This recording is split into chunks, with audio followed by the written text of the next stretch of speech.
there. I am playing around this morning. I am just taking a little time to get ready for work, my full-time job, and I wanted to be a little creative before I had to do that. So what I'm going to do is show you a little experiment I'm trying to work on. This is just a piece of cardstock I made some lines on and I cut out to make a stencil. Then I put it on this little piece of paper and I used a palette knife to spread out some sculpting medium. The reason I did this was because a friend of mine recommended a video on YouTube from artist Liz Chaderton, and she painted the most beautiful frog on watercolor paper where she had put down a medium like this. I don't know if it was exactly sculpting medium or if it was another kind of medium similar to this, but this is what I have. So I'm trying this. So I waited a day and it's nice and dry. Also, I wanted to see how it would work with cardstock stencil because I don't have any plastic stencils and I don't really plan on investing in any either, as long as I can make my own out of cardstock or craft paper, like thick craft paper. So it worked really well. It wiped off. It was fine. No problems there. It might have moved slightly when I put it on, but that would be user error, not cardstock error, I believe. So if I tilt it, you can see where the sculpting medium is. So now I'm going to go over it and I'm just going to do a quick color chart with my core watercolors. I have one, but I think it would be neat to see how the sculpting medium reacts to my paint. And then I'll just have a fun little color chart with it. So let's give that a little whirl this morning.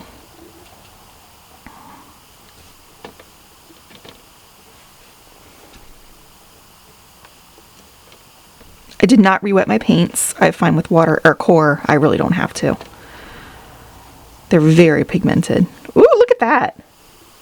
Can you, oh, I don't know if you can see that.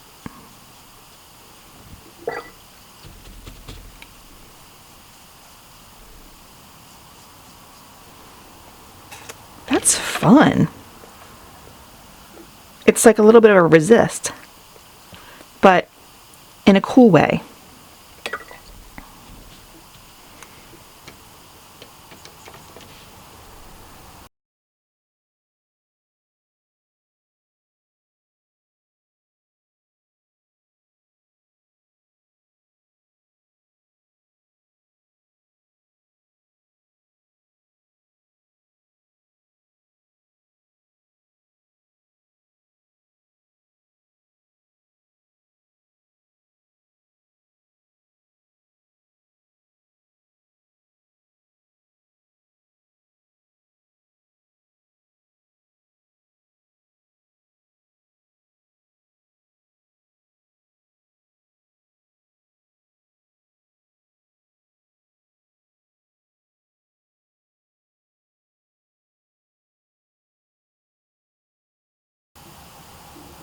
Okay, I got tired of letting it dry, so I zapped it with my heat tool.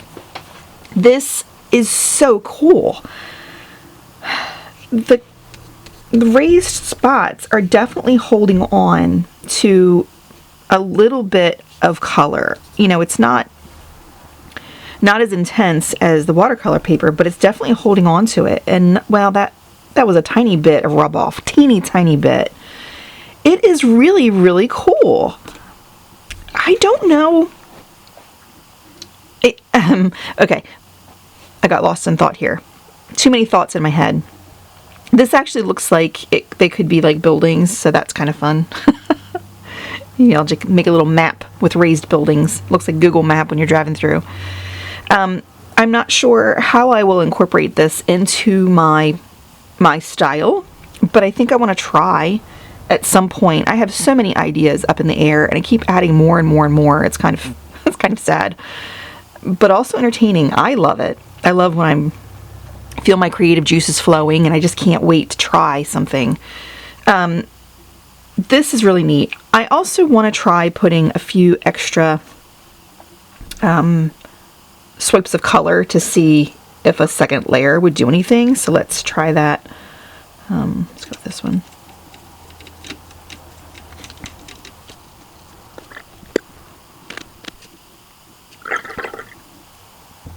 It's definitely taking it. It's cool. I really like it. Okay, so let's see how this goes. This is my sketchbook. I am going to paint two little mushrooms I found and took a picture of when I was hiking at Houston Brook Falls in Maine. Beautiful spot. I'm going to use my core paints that I just swatched out. And I wanted to use those because they're so super pigmented. I thought it's going to work great, I think, getting the nice, super rich, dark colors when I mix them. So I'm just going in with a base of the phthalo green. And this is going to look like moss when it's finished. It took a little bit for me to get there. It was difficult, I'm going to say, painting on this sculpting medium only because it's not a flat piece of paper, and I felt like I was fighting it, but in a good way, in a way that made me excited to keep going. It was definitely enjoyable, even though it was a bit of a challenge. And I think that the painting I came up with, or came away with, turned out really cool. That background there at the top of the page, that is like the typical forest or woods floor. That is where it is mulched up leaves and pine needles and such. I was thinking about adding pine needles to this, but I decided not to. It just wasn't needed. The moss, the mushrooms, and then the darkness of the woods floor there was plenty. Now, they're not your typical mushrooms. I mean, it would have been cute, I think, to do like the typical red with little white dots, the the Smurfy mushrooms. These kind of had like a cup to them on the top. So like they started to go concave, I think is the term. I think maybe at the top. So it was a little difficult to get the dimension. I think I got it though, but the geometric shape kind of fought me. So like I said, it was very interesting. I had so much fun with it, and I can definitely see doing this again. So I'm going in with some, that is the Quinacridone Gold Deep. I find that that is very similar to the Burnt Sienna Natural. So I always have to think about what it is, and I just have to refer to my color chart each time I say it because I don't know which one it is. And then I just mixed up a mud, and I'm putting in some shadows there. And then I'm going to try to put in some gills. The gills are going to need to be revisited because they just needed to evolve, I think is what it was. Much like the rest of the painting, it just needed to keep getting layers and given the chance to grow into what it was supposed to be. A little bit of shadowing there helped. I feel like the geometric pattern where the sculpting medium is quite distracting. So I'm going to add a little bit of dark to make the mushrooms pop out, and that definitely helped.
adding some more shadow around the base of the mushrooms worked out well. I think that, again, it helped them pop off the page. Now I'm going to go with a little bit of white gouache from Holbein Artist's Gouache and just kind of bring back the edges of the mushroom and kind of separate it from the background. There wasn't enough contrast for my taste, I think, is what the problem was. So I thought, well, let's just lighten up the edges and see if we can pull it to the front more.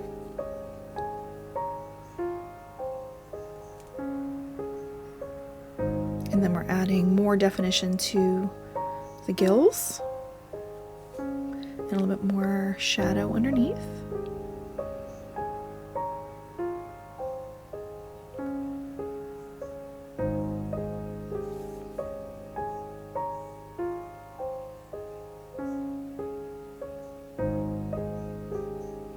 I'm really trying hard to make it look like those are cupped mushrooms.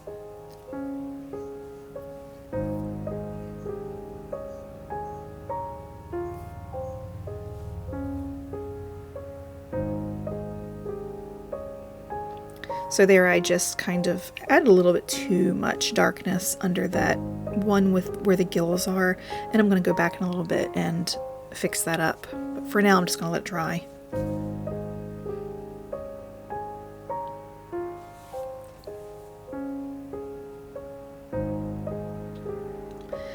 So I wanted to make sure it was clear that this was moss, so I'm using some of that white gouache and just dabbing it on.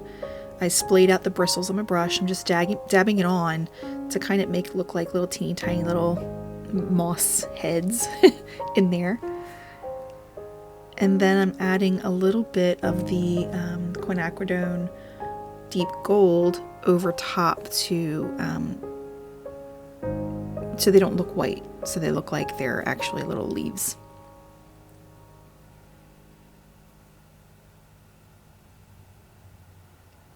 Wasn't sure I was going to make it look like moss. It crossed my mind that it might just be green, but I think it turned out really cute. Now I'm adding some of that Quinacridone Gold Deep. Yes, I'm adding some of that in the background to make it look kind of like leaves. And I just realized I said that I put that on the moss. I did not. I put nickel azo yellow.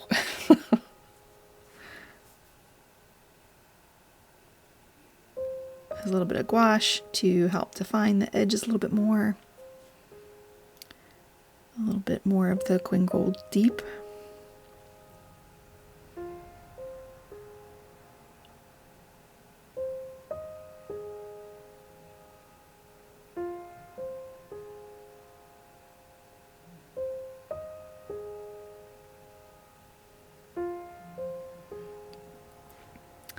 There I was looking at the pine needles trying to decide if I wanted to paint them. But I did realize that some of the moss pieces are sticking out over top of the mushroom, and I wanted to do that. So I just added a few little bits popping up and over the mushrooms, and I love it. Actually, I think that helped it really stick out in your mind that that is moss. They're little teeny tiny little, I don't know, like little, they look like little trees. They're like teeny tiny little trees. It's really cool. Branches of foliage. I don't know.